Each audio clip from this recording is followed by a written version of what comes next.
Bueno, ariketa honetan egingo dugun izango da funtzio honen adar infinituak kalkulatuko ditugu eta irudikatuko ditugu grafikoan. Eta gero ikusiko dugu adar infinitu horietan oinarrituta nolako forma daukan funtzioa gutxi gorabehera. Orduan, nondik hasiko gara asintota vertikalak bilatzen. Eta horretarako ikusi behar dugu izendatzailea noiz egiten dan zeroz. Xen ze baliorekin zero egiten dan. Orduan egingo duguna izango da izendatzailea x berbi kenbi x berdin 0. X biderkatzaile komuna ateratzen badugu, geratzen zaigu x bider, x kenbi berdin 0. Eta orduan hemen bi balio posible daude. X berdin 0 edo x berdin bi. Horrek zen esan nahi du, bi asintota vertikal izan aldo guzala. 0an eta 2an. Asintotak diren ikusteko, konprobatzeko, limitea kalkulatuko dugu. Limitea x 0ra doanean eta kopiatzen du funtzioa x berbi gehi bi, x berbi kenbi x. Ordezkatzen baldin badot hemen 0 balioa ikusten dugu ematen duela goian 2 eta behan 0. Hau izango litzateke k zati 0 motako indeterminazioa, beraz asintota vertikala dugu x berdin 0an. Orduan egin behar dugun lehenengo gauza da, irudikatu asintota grafikoan. X berdin 0 izango litzateke y ardatza. Orduan, y ardatza asintota da, beraz asintota horizontala x berdin 0 zuzena. Orduan, orain asintota bat daukagunez, egin behar duguna da alboetan, eskuman eta eskerrean, ikusi funtzioa goruntz egingo duen edo beruntz egingo duen. Horretarako, albo limitea kalkulatuko ditugu.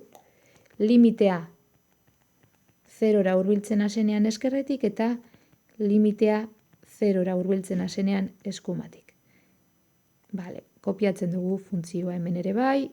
Limitea, hitza ezin da bakarrik agertu, zeo zerren limitea kalkulatzen ari gara, orduan funtzioa agertu behar da. Posible da batzutan jartzea fx besterik gabe, baina guk orain jarriko dugu funtzioa. Orduan, begira, albo limitea hau kalkulatzeko eskerretik, hartuko dut oso hurbil dagoen balio bat. Zerotik oso hurbil dagoen balio bat eskerretik, izan zitekeen minus 0,00 bat. Eta eskumatik, plus 0,00 bat. Orduan, orain, emaitza. Nik badakit emaitza, izango dela infinito, asintota vertikal bat daukagulako. Kontua da plus edo minus. Begira, minus 0,00 bat ordezkatzen baldin badot hemen goian, berbi honegaz positiboan bihurtzen da, eta gainera daukagu hemen gehi bi. Beraz, goiko argi eta garbi geratzen da plus.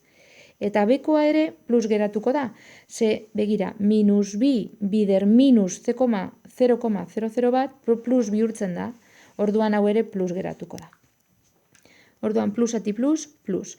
Orduan eskerretik plus infinitora doanez, adar asintotikoa horrela irudikatu behar dugu. Bagoaz hurrengoarekin. 0,00 bat goian emango du positibo ere bai, baina oraingoan behan emango du negatibo. Orduan plus ati minus, minus. Beraz, eskumatik minus infinitorantza doa horrela irudikatuko dugu. Bagoaz orain beste asintota vertikalarekin. Konprobatu behar dugu x berdin bian ere asintota vertikala dagoala. Orduan, limitea x bira doanean, x berbi kenbi x eta goian x berbi gehi bi.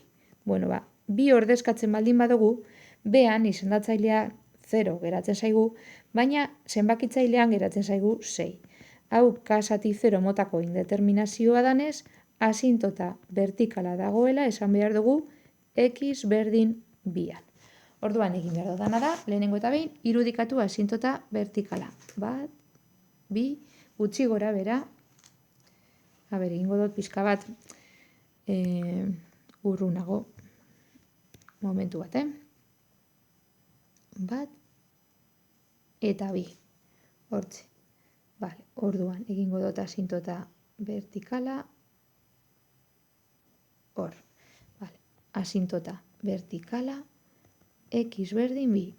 Oraintze bertan konturatu naz hemen horizontala jarri dodala. AH eta da asintota vertikala. Kontuz, bale?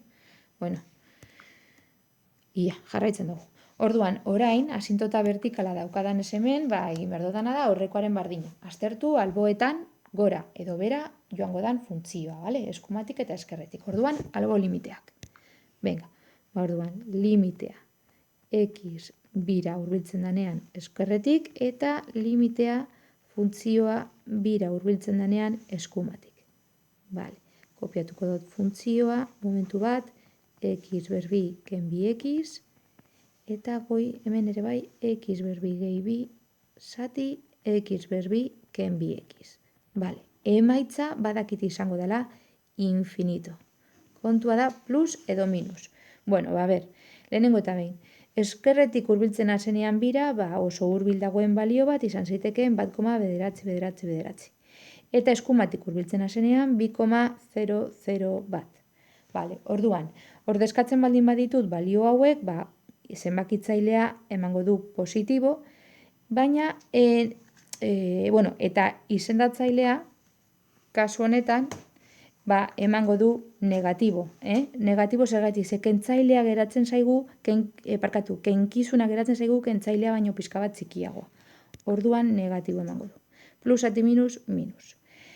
Vale, baina 2,00 bat ordezkatzen badugu, zenbakitzailea plus geratzen da, eta izendatzailea ere bai. Orduan, hau izango litzateke plus. Vale, orduan, biren eskerretik minus infinitorantza badoa, horrela irudikatu behar dugu, eta eskumatik plus infinitorantza badin badoa, horrela. Vale, asintota vertikalak aztertuta. Oraingoaz ikustera, asintota horizontala dagoan, vale? Orduan egingo horrelako gauza bat, ez nahazteko. Vale, lehenengo eta behin, egingo dugun izango da, limitea infinituan aztertu. Bai? Bueno, limitean infinituan aztertzen baldin badugu, ikusten dugu, izendatzaile eta zenbakitzaile maila berdina dutenez, egin behar duguna da koefizienten arteko zatiketa. Bat, zati bat, ezta? Orduan, begira. Limitea infinituan balio zehatz bat ematen duenez, badakigu hemen asintota horizontala dagoala.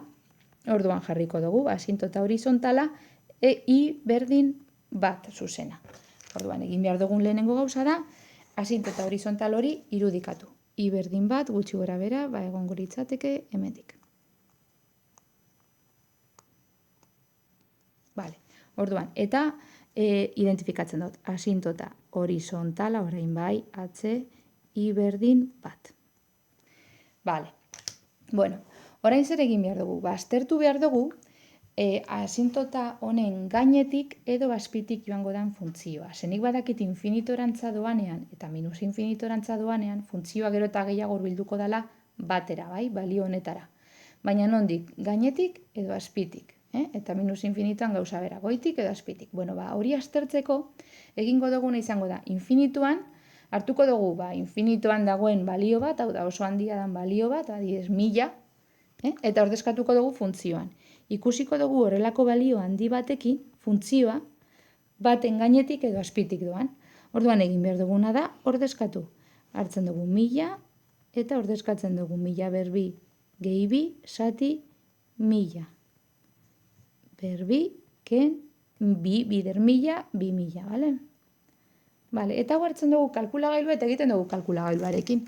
Ikusten badugu begibiztaz, zer emango duen, fenomeno, ez badozue kalkulagailua behar, ondo. Baina kalkulagailuarekin egiten badugu ere, ez dago arazorik, orduan egingo dut. 1000 berbi gehi bi, zati, 1000 berbi, ken 2000. Bueno, honek ematen du, 1,002 eta, eta 000, hau da, infinituan martar ditu. Bale, 1,002 zer da? Batetik oso hurbil dagoen balio bat, baina baten gainetik, ezta? Orduan horrek esan nahi du, plus infinituan funtzioa, zetzarto egin dudana, momentu bat. Honek esan nahi du, plus infinituan funtzioa joango dela bat asintotaren gainetik. Vale? Ikusiko dugu orain zer gertatzen den minus infinituan. Bartuko dugu oso txikia den balio bat, adibidez, minus 1000. Vale, minus 1000 hartzen badugu eta ordezkatzen baldin badugu, geratzen zaigu minus 1000 berbi gehi bi. Eta behan, minus 1000 berbi, baina kasu honetan ken 2000 izan beharrean izango da gehi 2000, bale? Ze minus bat daukagunez hemen funtzioan, eta minus 1000 ordezkatzen ari garenez, minus eta minus plus. Orduan, orain ordezkatzen baldin badugu, balio hau kalkulatzen badugu, ikusiko dozue zer ematen duen. 1000 berbi gehi 2, zati, 1000 berbi gehi 2000. Honek ematen du 0,bederatzi, sortzi eta, infinitua martan. Orduan, hemen zer gertatzen da? Infinituan, minus infinituan gertatzen dena da, funtzioa batera hurbilduko dela gero eta gehiago, baina ikusten duzue baten azpitik. Ze balio hau baten azpitik dago. Orduan jarriko dugu bat minus ikurrarekin azpitik adierazten duelako hori. Eta irudikatuko dut adar asintotikoa minus infinituan asintotaren azpitik. Orduan orain, egingo dugu eskatzen digutena ariketan. Ariketan eskatzen digute irudikatzea funtzioaren itxura gutxi gora bera adar infinituetan abiatuta. Nik hemen ikusten dodana da, adar infinitu hauek lotzen baditut, egingo dut beste kolore batekin, honek biak geratuko lirateke horrela,